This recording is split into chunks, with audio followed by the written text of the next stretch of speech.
Hi everybody, Ukulele J Barbecue, and today I'm cooking an incredible 2.5 pound top sirloin grass-fed black Angus on the MeatStick Wi-Fi bridge set.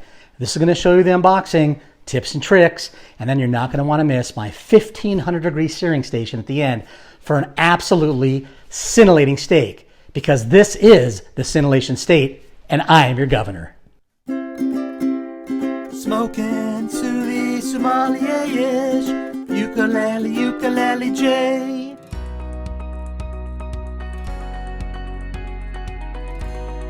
Wi-Fi bridge comes in a very nice package. It's a nice zippered pouch with foam enclosures inside to hold all the components, including the Wi-Fi bridge, the antenna, 2 wireless probes, and your Wi-Fi charger, as well as a little USB cable to attach to your power source to power the Wi-Fi bridge. Batteries are also not included for the Wi-Fi stick chargers. Those require AAA batteries. The Wi-Fi bridge has a nifty stand on the back that you can keep next to your barbecue or your smoker or even your kitchen counter when you're cooking to watch the LED display if you don't feel like having your phone handy. The MeatStick Wi-Fi bridge set comes with one MeatStick adapter. It's also the charger and the sync station for the Wi-Fi bridge and your application. In the back, you can insert 2 AAA batteries. Any AAA batteries will be fine, as batteries are not included with the kit.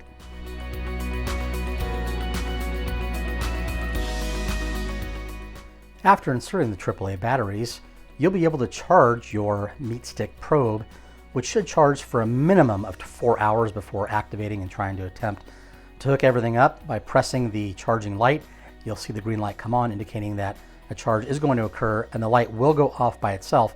However, the MeatStick is still charging. 4 hours minimum is recommended. However, you really should charge the stick for 24 hours to make sure it's fully charged before your cook.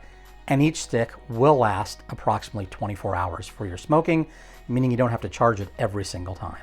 There are some important warnings on the probes. This sticker basically says that you must insert the MeatStick all the way into the meat so that the probe is not exposed except for the outer black portion, which will be your ambient temperature sensor. Make sure you remove the sticker from each of the sensors, as you do not want to be cooking with that sticker attached to the probes. Once your stickers are removed, place the first MeatStick into the charger, press the activation button to start charging, and you're ready to go in about 4 hours if you don't want to wait the full 24. For the next step, we're going to go ahead and assemble the Wi-Fi bridge. If you open up the other side of the container, you'll see everything is nicely contained. You've got the secondary stick, which we will take the stickers off as instructed previously. We'll also get out the charging cable, which in this case I didn't need because I have another third-party adapter with a cable. And you have the antenna that you will be able to put on the Wi-Fi bridge to get things set up. After charging the first probe, I then charged the second probe. This one is identified with 2 markers on the top of the probe, or the end of the probe, which is the ambient temperature sensor, so that you can easily identify both probes in the software, which I'll show you in just a minute. This is now going to charge up for another 4 hours minimum, 24 hours preferable, before you start setting everything up. Next, I go back to the case and get out the antenna, and we're going to screw that antenna onto the side of the Wi-Fi bridge. After securely affixing the antenna to the side of the Wi-Fi bridge, just hand tightening, I then looked at the information provided to see how to charge the stick, how to connect the Wi-Fi bridge unit to my home Wi-Fi system, and read the other miscellaneous instructions as well to make sure I was doing everything correctly. Now it was time to power up the adapter. I used my third-party power brick along with my own micro USB cable, although you can use the one that's provided with the MeatStick, and I plugged that in, and then the booting sequence would occur to get this up and running so that I could pair it with my Wi-Fi using my cell phone. The boot up process does take 1 to 2 minutes, so just be patient and let it go through the process, and it will let you know when it's ready to pair with your cell phone. The next screen will change to say loading. Let this continue to boot up until it's time for your app to be installed on your phone. And the final step conveniently tells you to check your app. So now it's time to get your cell phone out and load the MeatStick application. I'm using an iPhone, so I went to the App Store and did a search for MeatStick, and you'll see the application to download on your phone. Select OK to allow Bluetooth permissions to your phone. This will be the primary way to first connect to the MeatStick. The MeatStick will then ask you if you want to watch a tutorial. I clicked open to watch the tutorial, which is limited, but it does show you the basics on how to get things set up.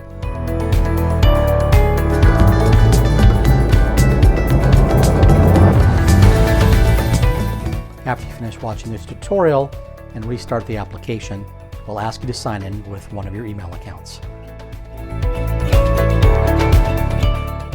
I entered my Google email account and continued with the setup. Choose Continue when it asks you. The instructions tell you in the beginning to make sure your location is turned off. However, I have found that after you set it up, you have to go back and turn the permissions on and allow the exact location so everything can actually work correctly. It's a two-step process. It may confuse some people, but if you follow those steps, you'll be okay. As you progress, you should see the wireless bridge linking. It then shows the wireless access point that you're connecting to. In this case was the Netgear. So I knew that I was making the right steps and I was going in the right direction.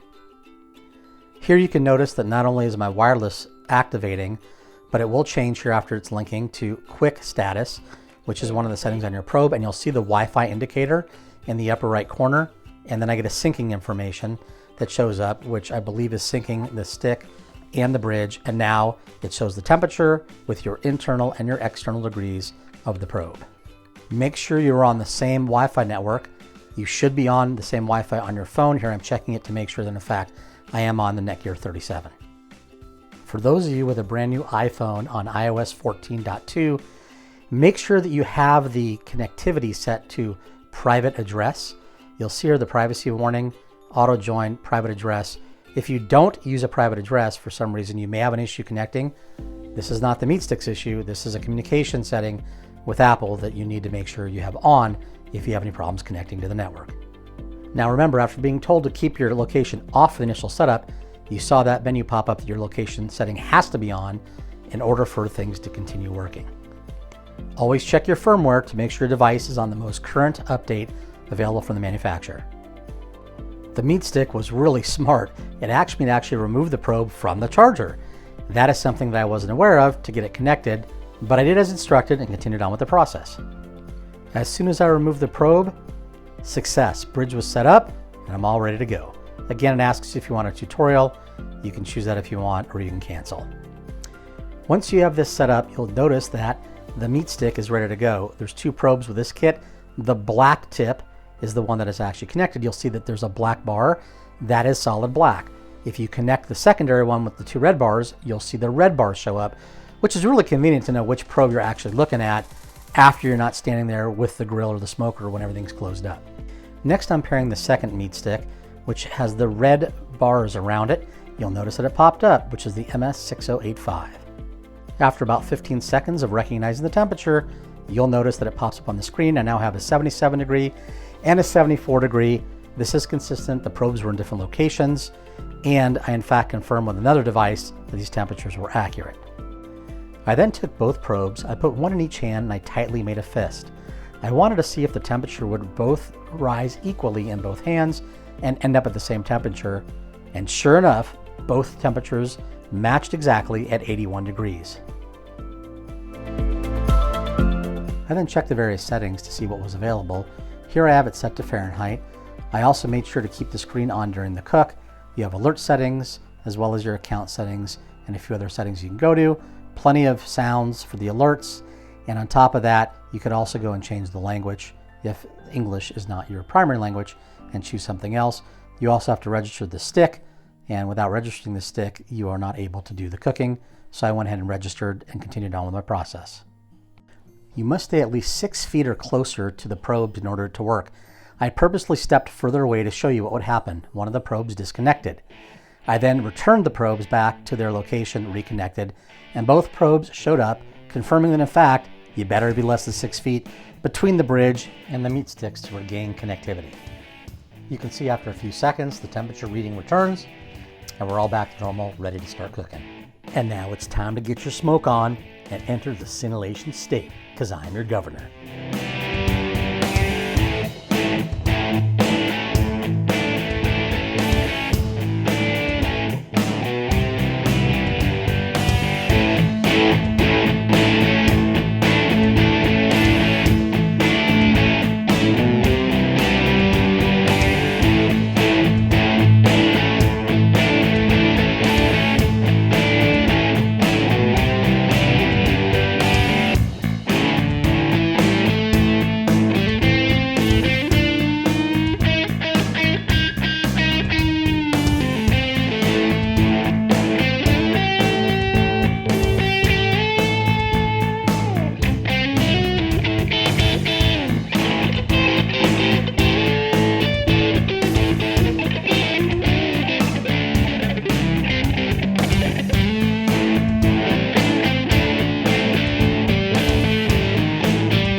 it for loving you.